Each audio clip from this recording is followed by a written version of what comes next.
Assalamualaikum warahmatullahi wabarakatuh. Jumpa lagi dengan apa kabar semuanya? Salam hangat, jabat erat. Kali ini saya ingin membahas topik mengenai aplikasi untuk video conferencing ya, yang banyak lagi dibicarakan di masyarakat. Yes, semua pasti akan menebak arah pembicaraan saya kemana, yaitu aplikasi Zoom. Oke, nggak pakai S, Zoom. Oke. Nah, aplikasi ini dia sejak adanya COVID itu kemudian semakin banyak digunakan, bukan karena COVID ya, tetapi karena banyak instruksi dari berbagai perusahaan maupun kemudian lembaga pemerintahan untuk meminta kita bekerja dari rumah, work from home, study from home, sehingga segala sesuatunya sekarang dilakukan secara remote ya. Nah, kalau untuk komunikasi digital saja, bertukar-tukaran data itu mungkin kurang cukup, orang butuh berinteraksi langsung. Kalau pakai ketikan juga nggak praktis, maka itu menggunakan video conferencing itu merupakan jadi suatu solusi yang menarik bagi masyarakat. Oke, nah kemudian bagi saya dalam itu masih biasa-biasa saja, dan bahkan saya memberikan masukan-masukan kepada masyarakat. What have to be done, dan kemudian what people should do, something like that, ya gitu loh. Nah, cuma sekarang ini banyak pergeseran ya, isu-isu terkait dengan Zoom itu yang perlu saya luruskan. Bagi saya, karena saya mengetahui ini, jadi saya ingin meluruskan kepada masyarakat agar semakin masyarakat terbuka ya terhadap kasus ini. Hal yang penting dicamkan adalah beberapa media ya. Jelas ini media televisi masih ada rekamannya di saya, medianya ini pakai berawalan M, tahulah siapa gitu kan. Dari judulnya sudah dibilang bahaya aplikasi video conference. Kemudian di dalam penjelasannya diutarakan juga mengenai bahwa aplikasi tersebut menyimpan bahaya, ya kan? Ya, dan kemudian ada di media berita ya, dijabarkan di sana diterangkan bahwa pemerintah melarang kementeriannya untuk menggunakan aplikasi ini. Nah, semua hal tersebut sudah jelas judulnya sangat tendensius. Kalau kita baca portal berita tersebut, ternyata dibilang pemerintah Taiwan, bukan pemerintah Indonesia gitu loh. Tetapi karena judulnya pemerintah, orang udah langsung berkonotatif ya, nggak perlu lagi membuka lagi. Kemudian kebiasaan orang kita lah, nggak perlu buka, langsung wah ini udah dilarang nih, udah sebarkan kemana-mana gitu. Tapi kalau ada yang mau membuka, baru baca ternyata yang dilarang itu yang di Taiwan. That's one gitu lah. Yang kedua adalah mengenai yang diutarakan si media televisi ini. Dibilang aplikasinya yang berbahaya karena dia menyimpan bahaya. Itu totally salah. Salah besar. Ya. Tapi saya tidak bisa menuding kepada televisi tersebut karena namanya dia juga berbisnis. Dia mungkin melakukan hal ini demi kepentingan tertentu. Ya kan, bukan kepentingan hanya sosial aja, dan kemudian mendapatkan referensinya dari orang yang kurang kompeten. Tanpa mencari informasi yang lebih lengkap lagi, televisi ini cukup hanya dari informasi kacangan, kemudian diolah dan kemudian di-raise ke masyarakat. Mungkin dengan azas ketergesa-gesaan ataupun kurang mampunya ya televisi tersebut untuk mengulas lebih mendetail. Ya, tapi sekarang setelah diujarakan gini, harusnya mampu kembali memberikan klarifikasi. Satu hal yang perlu saya tekankan di sini, bahwa aplikasi Zoom tidak berbahaya. Aplikasinya ya. Oke. Jadi kalau yang namanya berbahaya itu aplikasi yang namanya ada malware atau ada yang namanya spyware. Malware itu di mana aplikasi tersebut melakukan suatu tindakan yang di luar seperti yang diutarakan di dalam literatur ataupun manualnya. Misalnya dia bisa melakukan ini, tetapi kenyataannya dia melakukan hal yang lain. Dan hal tersebut bisa melakukan hal yang buruk kepada pengguna. Itu sengaja si aplikasi dibikin seperti itu berbahaya. Atau aplikasi yang namanya spyware. Aplikasi tersebut digunakan untuk memantau, untuk spying, ya, memantau kegiatan orang, dan kemudian si aplikasi di sini memang membukakan channel ini agar orang lain yang kalau biasa-biasa nggak tahu, tetapi dia membukakan pihak-pihak tertentu untuk bisa memanfaatkan memantau kegiatan-kegiatan dari mulai aktivitasnya, lokasinya, dan kemudian penyimpanan datanya apa segala. Itu yang namanya spyware, ya, memantau kegiatan data-data. Sedangkan yang dilakukan Zoom itu berbeda. Oke, saya umumnya beginilah, kalau kita mau melakukan meeting yang sangat tertutup dan sangat aman, Pertama kita dibikin janjian ketemu di suatu tempat. Setelah masuk di situ, masuk kemudian di parkiran aja kita sudah didata siapa yang ke sana. Masuk ke dalam gedungnya kita didata kembali oleh si satpamnya mau kemana, KTP-nya ditinggal segala. Masuk sampai ke ruangan seminarnya kita harus registrasi lagi, udah mendaftar apa belum dan kemudian lain sebagainya. Sampai kita mendapatkan satu identitas, kartu, dan kemudian ditunjuk duduknya di sana. Yang boleh dilakukan ini, yang nggak boleh gimana. Otomatis siapapun yang masuk ke dalam ruang seminar ataupun ruang meeting tersebut itu orang yang terdaftar dan tahu do and don'ts-nya. Ya otomatis aplikasinya kayak gitu, kegiatan tersebut itu dibilang aman, secure. Ya, gitu loh. Nggak ada kemungkinan komunikasi akan bisa bocor. Tetapi apa tidak mungkin seseorang itu kemudian merekam komunikasinya yang ada pakai ponsel, setelah itu kemudian dibawa keluar dan diedarkan di luar. Ya akhirnya komunikasinya tidak tertutup lagi, ada yang merekam gitu loh. Jadi kemungkinan itu tetap ada. Nah ini tidak bisa dihindari oleh para pelaku pengelola seminarnya. Nggak boleh merekam, siapa yang tahu lagi ngerekam, dibilang di belaga foto padahal dia merekam. Nggak ada yang tahu. Sampai satu itu beredar dan kemudian kelihatan dari arah rekamannya dari arah mana, maka itu ketahuan pelakunya. Ini hal yang suka saya lakukan membantu kepolisian kalau kita mau mencari tahu siapa sih pelakunya gitu ya, yang merekam ini, gambar di sini, angle-nya, jaraknya, semuanya bisa menentukan akhirnya sebetulnya siapa di antara orang-orang tersebut yang memang melakukan. Oke? Itu kan bicara kriminalnya ya.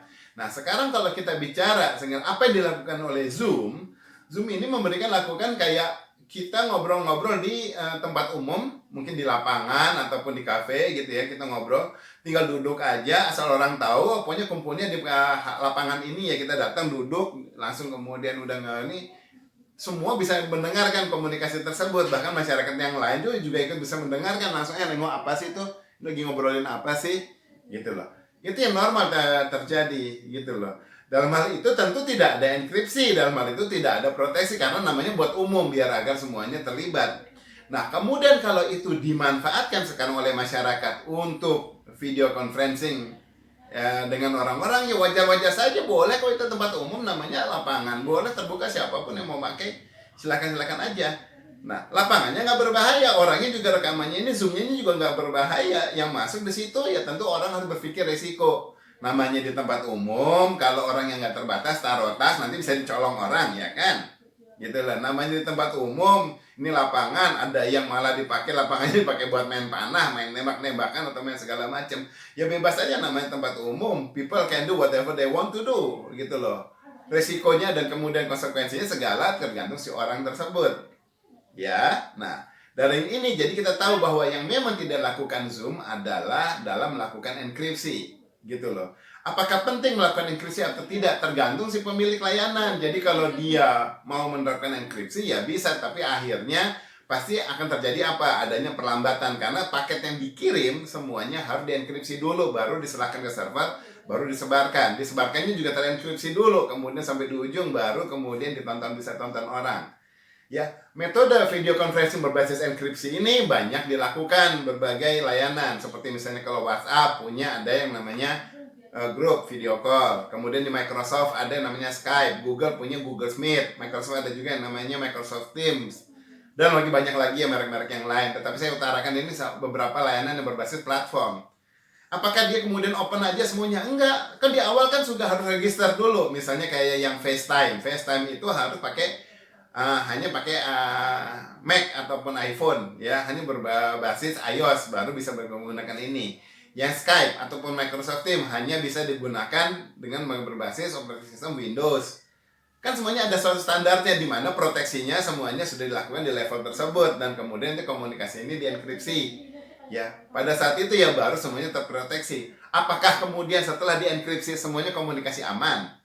Tidak. Saya sangat mudah bisa ikut komunikasi tersebut yang kayak gitu ya, misalnya video conference yang benar-benar terbatas dan kemudian pakai aplikasi terbatas diregister. Setelah itu saya kemudian menyalakan aplikasi untuk record, saya nggak nyebut mereknya lah, ada di online gitu ya, untuk record semuanya screen capture. Jadi kayak video dia meng-capture aja semua komunikasi, si A ngomong itu kedengeran, si B ngomong itu kedengeran, yang penting ketahuan kan gambarnya ada, orangnya ada. Setelah dapat yang ini, kemudian saya simpan, saya forward ke orang lain, dan kemudian saya crop dulu. Akhirnya bocor juga. Jadi enkripsi ini hanya terjadi, hanya aman untuk transmisi dari server sampai ke usernya. Selebihnya itu bukan berarti kemudian komunikasi tersebut terlindungi, sama sekali tidak. Oke? Ya. Nah, ini yang saya ingin klarifikasikan kepada masyarakat agar lebih clear. Jadi, kalau kita bilang aman, aplikasinya tersendiri situ, ya, aplikasinya sendiri tidak jahat, tidak spyware, tidak malware. Kalau penyalahgunaan email atau lain sebagainya itu dilakukan oleh oknum yang memanfaatkan ini. Saya sudah cerita tadi, yang di lapangan kita bisa kecopetan, bisa ketabrak apa, orang lagi lari-lari main layangan, nanah juga kita bisa kena gitu kan. Ya. Nah, kemudian si aplikasi televisi itu si televisi tersebut bilang, "Wah, itu ada kemungkinan pencurian data, email, email, ponsel, dan nggak sebut lagi yang lainnya, dia nggak berani ngomong si TV-nya."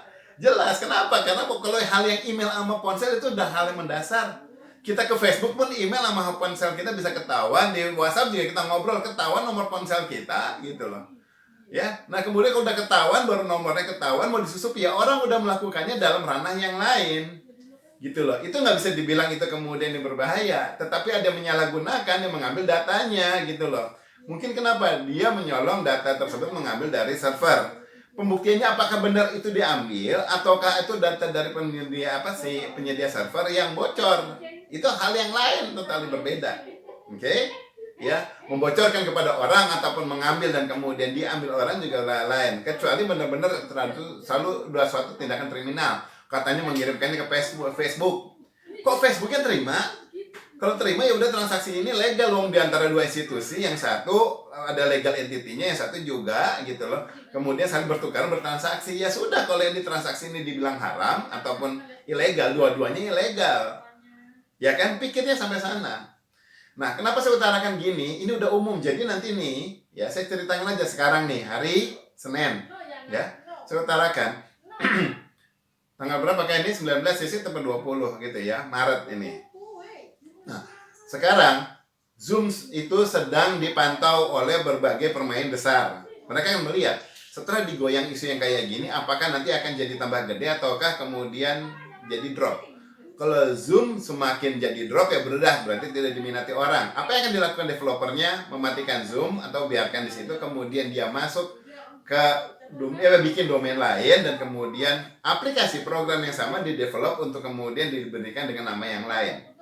Begitu pula kalau umpamanya para pemain besar udah ngelihat ternyata secara development algoritma yang dibuat oleh developer Zoom ini bagus, maka dia akan membeli teknologinya itu, kemudian algoritma tersebut digunakan di platform-platform mereka, gitu loh.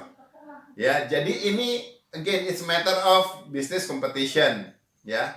Nah, sama halnya kayak kita kalau lihat WhatsApp waktu itu against BlackBerry. BlackBerry sangat secure. Kalau kita mau bertukaran aja, kita harus saling bertukaran PIN, which is sudah bukan PIN, bukan personal identification number, karena yang ada hanya suatu barcode, ya QR code yang harus kita pertukarkan, dan itu tidak bisa kita ubah, gitu. Kalau yang namanya PIN itu namanya personal identification number, kita bisa ubah semau rahasia kita, tapi saat itu dibakukan dan kemudian tidak bisa diubah-ubah, ya udah bukan PIN. Tapi orang percaya sama BlackBerry, kemudian udah itu dianggap secure. Keluarlah WhatsApp. WhatsApp itu komunikasinya tidak didata, dan kemudian tidak perlu ada pertukaran konfirmasi dulu antar kedua orang, langsung hanya mencatat nomor ponselnya ada, kita langsung bisa broadcast orang tersebut kayak di SMS gitu loh, ya. Itu udah yang umum. Nah, itu dilakukan orang. Akhirnya orang berbondong-bondong, lihat lebih mudah yang pakai WhatsApp, berbondong-bondong. Berbagai isu dilakukan untuk menjatuhkan yang WhatsApp ini, isu security, isu apa, tetapi bondong-bondongnya semakin gede. Akhirnya menjadi berjaya WhatsApp, dan kemudian bahkan ke arah BlackBerry kalah pamor lah pada saat itu. Akhirnya kemudian WhatsApp yang gede, dan WhatsApp kemudian sekarang dibeli ya dengan harga yang sangat fantastis. Sama halnya kayak Zoom ini, sekalipun lagi dicela dan dicerca, tetapi sebetulnya pemain besar itu lagi nungguin. Kalau ini memang masih bagus dan diminati orang, akhirnya ini akan dibeli. Developer Zoom-nya dan kemudian pemiliknya ya santai-santai aja, orang mau ada isu-isu ini. Tetapi kita di Indonesia dan kita televisi media, ayo dong bikin smart masyarakat kita. Jelaskan segala sesuatu yang lebih mendidik dan kemudian membuka pikiran orang. Jangan hanya kepentingan televisi tertentu, kemudian ada kebutuhan karena mungkin ada ya, kalau saya nggak bilang dibayar, tetapi ada kepentingan lah misalnya. Kemudian menyampaikan informasinya jadi kurang clear, sehingga tidak bikin masyarakat kita pintar. Gitu loh, sayang sekali. Kita tuh juga sudah cukup panik dan terpuruk kalau umpamanya nggak dibina, nggak di berikan masukan-masukan yang sangat mencerahkan, kasihan masyarakat kita. Oke, jadi again, kemudian apa yang harus dilakukan masyarakat? Bottom line. Pertama, kalau Anda mau menggunakan Zooms ini, lakukanlah di ponsel ataupun di tablet ataupun apapun yang tidak ada data pentingnya. Ya, benar-benar itu kosong misalnya, komunikasi Zoom boleh-boleh aja. Dicuri, apa sih mau dicuri? Datanya kosong. Ya, gitu loh. Kalaupun Anda harus terpaksa menggunakan ponsel Anda yang memang punya data-data cukup secure, data tersebut dipindahkan ke memory card, ya. Kemudian nanti saat komunikasi yang lagi penting atau gimana, memory cardnya dicabut.